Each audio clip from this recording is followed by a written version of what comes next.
ಜಯ ಮೃತ್ಯುಂಜಯ ಶ್ರೀ ವಿರುದ್ಧ ಅತ್ಯಾಚಾರ ಆರೋಪಕ್ಕೆ ಸಂಬಂಧಪಟ್ಟಂತೆ ಅತ್ಯಾಚಾರ ಆರೋಪವನ್ನ ಮಾಡಿದಂತಹ ಆ ಸ್ವಾಮೀಜಿಯ ಭಕ್ತೆ ಎನ್ನಲಾದಂತಹ ಮಹಿಳೆ ಆಕೆ ಈಗ ಬೆಂಗಳೂರು ಕಮಿಷನರ್ ಹಾಗೂ ಮಾನವ ಹಕ್ಕುಗಳ ಆಯೋಗ ಹಾಗೂ ಮಹಿಳಾ ಆಯೋಗ ಇಲ್ಲೆಲ್ಲ ಕೂಡ ದೂರು ಕೊಟ್ಟಿದ್ದಾರೆ. ಸಿಎಂ ಹಾಗೂ ಗೃಹ ಸಚಿವರಿಗೂ ಕೂಡ ದೂರು ಕೊಟ್ಟಿದ್ದಾರೆ ಅಂತ ಹೇಳಲಾಗಿದೆ.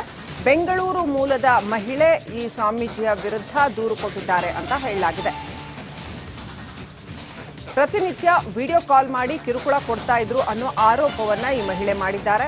ಬೆತ್ತಲೆ ವಿಡಿಯೋ ಕಾಲ್ ಮಾಡುವಂತೆ ಸಂತ್ರಸ್ತರಿಗೆ ಕಾಟ ಕೊಡ್ತಾ ಇದ್ರು ಅನ್ನುವಂಥ ಆರೋಪವನ್ನ ಈ ಮಹಿಳೆ ಮಾಡಿದ್ದಾರೆ.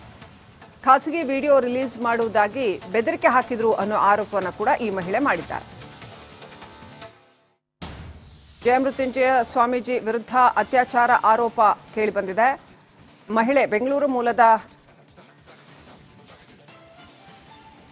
ಮಹಿಳೆ ಈ ಆರೋಪವನ್ನು ಮಾಡಿದ್ದಾರೆ. ಈ ಒಂದು ಪ್ರಕರಣಕ್ಕೆ ಟ್ವಿಸ್ಟ್ ಕಂಡು ಬರ್ತಾ ಇದೆ. ದೂರುದಾರ ವಿರುದ್ಧವೇ ಇದೀಗ ಸ್ವಾಮೀಜಿ ಪ್ರತಿ ದೂರು ದಾಖಲಿಸಿದ್ದಾರೆ. ಏನು ಹೇಳುತ್ತೆ ಪ್ರತಿ ದೂರು? ಮಹಿಳೆ ಸೇರಿ 4 ವಿರುದ್ಧ ದೂರು ನೀಡಿದ್ದಾರೆ ಶ್ರೀಗಳು. ಫೌಂಡೇಶನ್ ಹೆಸರಿನಲ್ಲಿ 3 ಕೋಟಿ ರೂಪಾಯಿ ಡಿಮಾಂಡ್ ಮಾಡಿರ್ತಕ್ಕಂತಹ ಆರೋಪ.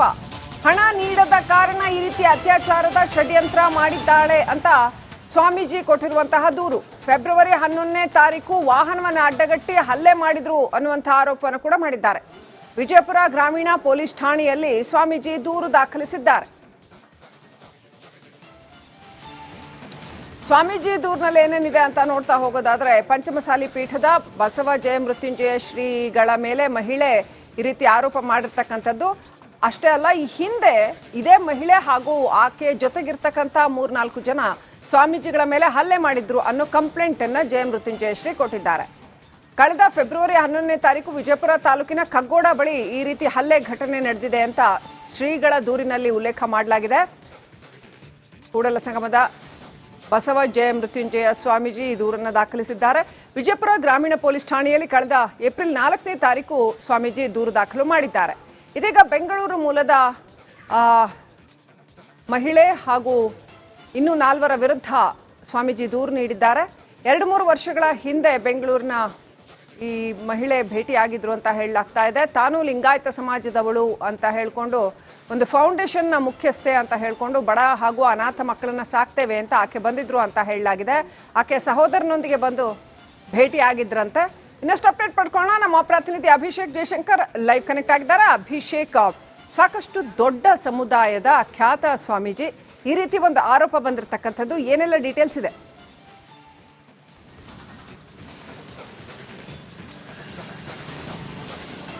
ಈಗಾಗಲೇ ಏನು ಈ ಸಂಬಂಧವಾಗಿ ಹಲವು ಡಿಪಾರ್ಟ್ಮೆಂಟ್ಗಳಿಗೆ ಆಕೆ ಒಂದು ದೂರನ್ನು ಕೂಡ ಕೊಟ್ಟಿದ್ದಾರೆ. ಮತ್ತೆ ಅದರಲ್ಲಿ ಸ್ಪಷ್ಟವಾಗಿ ಉಲ್ಲೇಖವನ್ನು ಮಾಡಿದ್ದಾರೆ.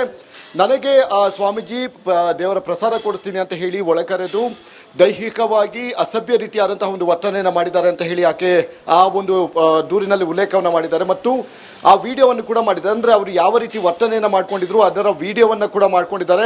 ನಂತರ ಮನೆಗೆ ಹೋದಂತಹ ಸಂದರ್ಭದಲ್ಲಿ ವಿಡಿಯೋ ಕಾಲ್ಗಳನ್ನು ಮಾಡುವಂಥದ್ದು, ಅಂದರೆ ನಗ್ನತೆಯ ವಿಡಿಯೋ ಕಾಲನ್ನು ಮಾಡಬೇಕು. ಇಲ್ಲದಿದ್ದಂತಹ ಸಂದರ್ಭದಲ್ಲಿ ಈಗ ರೆಕಾರ್ಡ್ ಆಗಿರುವಂತಹ ವಿಡಿಯೋಸ್ ಏನಿದೆ ಅದೆಲ್ಲವನ್ನು ಕೂಡ ಸಾಮಾಜಿಕ ಜಾಲತಾಣದಲ್ಲಿ ಹರಿಬಿಡ್ತೀನಿ ಅಂತ ಹೇಳಿ ಬೆದರಿಕೆಯನ್ನು ಹಾಕಿದ್ದಾರೆ ಅಂತ ಹೇಳಿ ಅವರೊಂದು ಹೇಳಿಕೆಯನ್ನು, ಅಂದರೆ ಆ ಒಂದು ದೂರಿನಲ್ಲಿ ಉಲ್ಲೇಖವನ್ನು ಮಾಡಲಾಗಿರುವಂಥದ್ದು. ಅದಕ್ಕೆ ಬೇಕಾದಂತಹ ಎಲ್ಲ ದಾಖಲಾತಿಗಳನ್ನು, ಅಂದರೆ ಕಾಲ್ ಲಾಗ್ಸ್ಗಳಾಗಿರ್ಬೋದು, ಕಾಲ್ ರೆಕಾರ್ಡಿಂಗ್ ಆಗಿರ್ಬೋದು, ವಾಟ್ಸಪ್ ಮತ್ತು ಇನ್ನಿತರ ಏನಿದೆ ಅದೆಲ್ಲವನ್ನು ಕೂಡ ಆ ಒಂದು ಸಬ್ಮಿಟನ್ನು ಮಾಡಿದ್ದಾರೆ. ಅಂದರೆ ಮಹಿಳಾ ಆಯೋಗಕ್ಕೆ, ಪೊಲೀಸ್ ಆಯುಕ್ತರಿಗೆ, ಹೋಮ್ ಮಿನಿಸ್ಟರ್ಗೆ ಮತ್ತು ಮುಖ್ಯಮಂತ್ರಿಗೆ ಇಷ್ಟು ಜನಕ್ಕೆ ಒಂದೊಂದು ಕಾಪಿಗಳನ್ನು ಕೊಡುವಂತಹ ಮುಖಾಂತರ ಆ ಸ್ವಾಮೀಜಿಯ ವಿರುದ್ಧ ಕ್ರಮವನ್ನು ಕೈಗೊಳ್ಳಿ, ಅಂದರೆ ಕಠಿಣವಾದಂತಹ ಒಂದು ಕ್ರಮವನ್ನು ಕೈಗೊಳ್ಳಿ, ನನಗೆ ಈ ರೀತಿಯಾದಂತಹ ಒಂದು ಅನ್ಯಾಯ ಆಗಿದೆ, ಇಂತಹ ಒಂದು ಅನ್ಯಾಯವನ್ನು ಉಳಿದಂತಹ ಮಹಿಳೆಯರಿಗೂ ಕೂಡ ಆಗಿರುವಂತಹ ಸಾಧ್ಯತೆಗಳು ಕೂಡ ಇದೆ. ಹೀಗಾಗಿ ಈ ರೀತಿಯಾದಂತಹ ವಿಕೃತವನ್ನು ಮೆರೆದಿರುವಂತಹ ಸ್ವಾಮೀಜಿಯ ವಿರುದ್ಧ ಕ್ರಮವನ್ನು ಕೈಗೊಳ್ಳಬೇಕು ಅಂತ ಹೇಳಿ ಆಕೆ ಒಂದು ಮನವಿಯನ್ನು ಕೂಡ ಮಾಡಿರುವಂಥದ್ದು. ಹೀಗಾಗಿ ಸದ್ಯ ಇದನ್ನು ಯಾವ ರೀತಿ ಕನ್ಸಿಡರ್ ಮಾಡ್ತಾರೆ ಅನ್ನುವಂಥದ್ದು ಮುಂದಿನ ಹಂತದಲ್ಲಿ ಕಾದು ನೋಡಬೇಕಾಗಿದೆ. FIR ಎಲ್ಲಿ ಮಾಡ್ತಾರೆ ಅನ್ನುವಂಥದ್ದು ಕೂಡ ಮುಂದಿನ ಹಂತದಲ್ಲಿ ಕಾದು ನೋಡಬೇಕಾಗಿದೆ. ಈಗ ಸದ್ಯ ಇಷ್ಟು ಜನರಿಗೆ ಆಕೆ ಒಂದು ಕೊಟ್ಟಿರುವಂತಹ ಕಾರಣದಿಂದಾಗಿ ಸ್ವಲ್ಪ ಮಟ್ಟಿಗೆ ಗಂಭೀರತೆಯನ್ನು ಈ ಒಂದು ಪ್ರಕರಣ ಪಡೆದುಕೊಂಡಿದೆ. ಈಗ ಸದ್ಯದ ಮಟ್ಟಿಗೆ ಅವರ ಇರುವಂತಹ ಒಂದು ಎವಿಡೆನ್ಸ್ಗಳೇನಿದೆ ಆ ಎವಿಡೆನ್ಸ್ಗಳೆಲ್ಲವನ್ನು ಕೂಡ ರಿಸೀವ್ ಮಾಡಿಕೊಂಡು ಅದನ್ನು FSLಗೆ ಕಳಿಸುವಂತಹ ಒಂದು ಪ್ರಕ್ರಿಯೆಗಳನ್ನು ಕೂಡ ಈಗಾಗಲೇ ಪೊಲೀಸರು ಮಾಡ್ತಾ ಇದ್ದಾರೆ ಅಂತಲೇ ಹೇಳ್ಬೋದಾಗಿದೆ. ಈಗ ಅಂತಹ ಒಂದು ದೊಡ್ಡ ಸ್ವಾಮೀಜಿಯ ವಿರುದ್ಧವಾಗಿ ಒಂದು ಆರೋಪವನ್ನು ಮಾಡ್ತಾ ಇದ್ದಾರೆ ಅಂತ ಹೇಳಿದ್ರೆ ಅದಕ್ಕೆ ಬಲವಾದಂತಹ ಒಂದು ಸಾಕ್ಷಿಗಳು ನಮ್ಮಲ್ಲಿ ಕೂಡ ಇದೆ ಅಂತ ಹೇಳಿ ಆಕೆ ಒಂದು ಹೇಳಿಕೊಂಡಿರುವಂಥದ್ದು. ಈ ಹಿನ್ನೆಲೆಯಲ್ಲಿ ಆ ರೀತಿಯಾದಂತಹ ಒಂದು ಸಾಕ್ಷಿಗಳನ್ನ ಯಾವ್ಯಾವುದು ಅನ್ನುವಂಥದ್ದು ಅಂದ್ರೆ ಈಗಾಗಲೇ ಆಕೆ ಒಂದು ಕೊಟ್ಟಿದ್ದಾರೆ. ಈಗ ಇದು ಲಗತ್ತಿಸಿರುವಂಥದ್ದು ವಿಡಿಯೋ ಕಾಲ್ಸ್ಗಳಾಗಿರಬಹುದು, ಕಾಲ್ ಲಾಕ್ಸ್ಗಳಾಗಿರಬಹುದು, ರೆಕಾರ್ಡಿಂಗ್ಗಳಾಗಿರಬಹುದು, ಅದೆಲ್ಲವನ್ನು ಕೂಡ ಇದು ಮಾಡ್ಕೊಂಡಿದ್ರು. ಈಗ ಸದ್ಯ ಅದನ್ನು ಯಾವ ರೀತಿ ಕನ್ಸಿಡರ್ ಅಭಿಷೇಕ್ ಡೀಟೇಲ್ಸ್ಗಾಗಿ ಜಯ ಮೃತ್ಯುಂಜಯ ಶ್ರೀ ವಿರುದ್ಧ ಅತ್ಯಾಚಾರ ಆರೋಪಕ್ಕೆ ಸಂಬಂಧಪಟ್ಟಂತೆ ಅತ್ಯಾಚಾರ ಆರೋಪವನ್ನು ಮಾಡಿದಂತಹ ಆ ಸ್ವಾಮೀಜಿಯ ಭಕ್ತೆ ಎನ್ನಲಾದಂತಹ ಮಹಿಳೆ ಆಕೆ ಈಗ ಬೆಂಗಳೂರು ಕಮಿಷನರ್ ಹಾಗೂ ಮಾನವ ಹಕ್ಕುಗಳ ಆಯೋಗ ಹಾಗೂ ಮಹಿಳಾ ಆಯೋಗ ಇಲ್ಲೆಲ್ಲ ಕೂಡ ದೂರು ಕೊಟ್ಟಿದ್ದಾರೆ. ಸಿಎಂ ಹಾಗೂ ಗೃಹ ಸಚಿವರಿಗೂ ಕೂಡ ದೂರು ಕೊಟ್ಟಿದ್ದಾರೆ ಅಂತ ಹೇಳಲಾಗಿದೆ. ಬೆಂಗಳೂರು ಮೂಲದ ಮಹಿಳೆ ಈ ಸ್ವಾಮೀಜಿಯ ವಿರುದ್ಧ ದೂರು ಕೊಟ್ಟಿದ್ದಾರೆ ಅಂತ ಹೇಳಲಾಗಿದೆ. ಪ್ರತಿನಿತ್ಯ ವಿಡಿಯೋ ಕಾಲ್ ಮಾಡಿ ಕಿರುಕುಳ ಕೊಡ್ತಾ ಇದ್ರು ಅನ್ನೋ ಆರೋಪವನ್ನ ಈ ಮಹಿಳೆ ಮಾಡಿದ್ದಾರೆ. ಬೆತ್ತಲೆ ವಿಡಿಯೋ ಕಾಲ್ ಮಾಡುವಂತೆ ಸಂತ್ರಸ್ತರಿಗೆ ಕಾಟ ಕೊಡ್ತಾ ಇದ್ರು ಅನ್ನುವಂಥ ಆರೋಪವನ್ನ ಈ ಮಹಿಳೆ ಮಾಡಿದ್ದಾರೆ. ಖಾಸಗಿ ವಿಡಿಯೋ ರಿಲೀಸ್ ಮಾಡುವುದಾಗಿ ಬೆದರಿಕೆ ಹಾಕಿದ್ರು ಅನ್ನೋ ಆರೋಪವನ್ನು ಕೂಡ ಈ ಮಹಿಳೆ ಮಾಡಿದ್ದಾರೆ. ಜಯಮೃತ್ಯುಂಜಯ ಸ್ವಾಮೀಜಿ ವಿರುದ್ಧ ಅತ್ಯಾಚಾರ ಆರೋಪ ಕೇಳಿಬಂದಿದೆ. ಮಹಿಳೆ ಬೆಂಗಳೂರು ಮೂಲದ ಮಹಿಳೆ ಈ ಆರೋಪವನ್ನು ಮಾಡಿದ್ದಾರೆ. ಈ ಒಂದು ಪ್ರಕರಣಕ್ಕೆ ಟ್ವಿಸ್ಟ್ ಕಂಡು ಬರ್ತಾ ಇದೆ. ದೂರುದಾರ ವಿರುದ್ಧವೇ ಇದೀಗ ಸ್ವಾಮೀಜಿ ಪ್ರತಿ ದೂರು ದಾಖಲಿಸಿದ್ದಾರೆ. ಏನ್ ಹೇಳುತ್ತೆ ಆ ಪ್ರತಿ ದೂರು? ಮಹಿಳೆ ಸೇರಿ 4 ವಿರುದ್ಧ ದೂರು ನೀಡಿದ್ದಾರೆ ಶ್ರೀಗಳು. ಫೌಂಡೇಶನ್ ಹೆಸರಿನಲ್ಲಿ 3 ಕೋಟಿ ರೂಪಾಯಿ ಡಿಮಾಂಡ್ ಮಾಡಿರ್ತಕ್ಕಂತಹ ಆರೋಪ. ಹಣ ನೀಡದ ಕಾರಣ ಈ ರೀತಿ ಅತ್ಯಾಚಾರದ ಷಡ್ಯಂತ್ರ ಮಾಡಿದ್ದಾಳೆ ಅಂತ ಸ್ವಾಮೀಜಿ ಕೊಟ್ಟಿರುವಂತಹ ದೂರು. ಫೆಬ್ರವರಿ 11ನೇ ತಾರೀಕು ವಾಹನವನ್ನು ಅಡ್ಡಗಟ್ಟಿ ಹಲ್ಲೆ ಮಾಡಿದ್ರು ಅನ್ನುವಂತಹ ಆರೋಪವನ್ನು ಕೂಡ ಮಾಡಿದ್ದಾರೆ. ವಿಜಯಪುರ ಗ್ರಾಮೀಣ ಪೊಲೀಸ್ ಠಾಣೆಯಲ್ಲಿ ಸ್ವಾಮೀಜಿ ದೂರು ದಾಖಲಿಸಿದ್ದಾರೆ.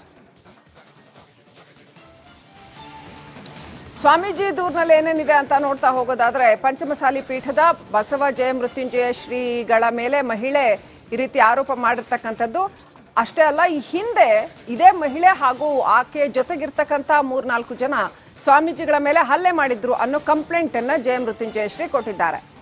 ಕಳೆದ ಫೆಬ್ರವರಿ 11ನೇ ತಾರೀಕು ವಿಜಯಪುರ ತಾಲೂಕಿನ ಕಗ್ಗೋಡ ಬಳಿ ಈ ರೀತಿ ಹಲ್ಲೆ ಘಟನೆ ನಡೆದಿದೆ ಅಂತ ಶ್ರೀಗಳ ದೂರಿನಲ್ಲಿ ಉಲ್ಲೇಖ ಮಾಡಲಾಗಿದೆ. ಕೂಡಲ ಸಂಗಮದ ಬಸವ ಜಯಮೃತ್ಯುಂಜಯ ಸ್ವಾಮೀಜಿ ಈ ದೂರನ್ನು ದಾಖಲಿಸಿದ್ದಾರೆ. ವಿಜಯಪುರ ಗ್ರಾಮೀಣ ಪೊಲೀಸ್ ಠಾಣೆಯಲ್ಲಿ ಕಳೆದ ಏಪ್ರಿಲ್ 4ನೇ ತಾರೀಕು ಸ್ವಾಮೀಜಿ ದೂರು ದಾಖಲು ಮಾಡಿದ್ದಾರೆ. ಇದೀಗ ಬೆಂಗಳೂರು ಮೂಲದ ಮಹಿಳೆ ಹಾಗೂ ಇನ್ನೂ 4 ವಿರುದ್ಧ ಸ್ವಾಮೀಜಿ ದೂರು ನೀಡಿದ್ದಾರೆ. 2-3 ವರ್ಷಗಳ ಹಿಂದೆ ಬೆಂಗಳೂರಿನ ಈ ಮಹಿಳೆ ಭೇಟಿಯಾಗಿದ್ರು ಅಂತ ಹೇಳಲಾಗ್ತಾ ಇದೆ. ತಾನು ಲಿಂಗಾಯತ ಸಮಾಜದವಳು ಅಂತ ಹೇಳ್ಕೊಂಡು ಒಂದು ಫೌಂಡೇಶನ್ನ ಮುಖ್ಯಸ್ಥೆ ಅಂತ ಹೇಳ್ಕೊಂಡು ಬಡ ಹಾಗೂ ಅನಾಥ ಮಕ್ಕಳನ್ನ ಸಾಕ್ತೇವೆ ಅಂತ ಆಕೆ ಬಂದಿದ್ರು ಅಂತ ಹೇಳಲಾಗಿದೆ. ಆಕೆ ಸಹೋದರನೊಂದಿಗೆ ಬಂದು ಭೇಟಿಯಾಗಿದ್ರಂತೆ.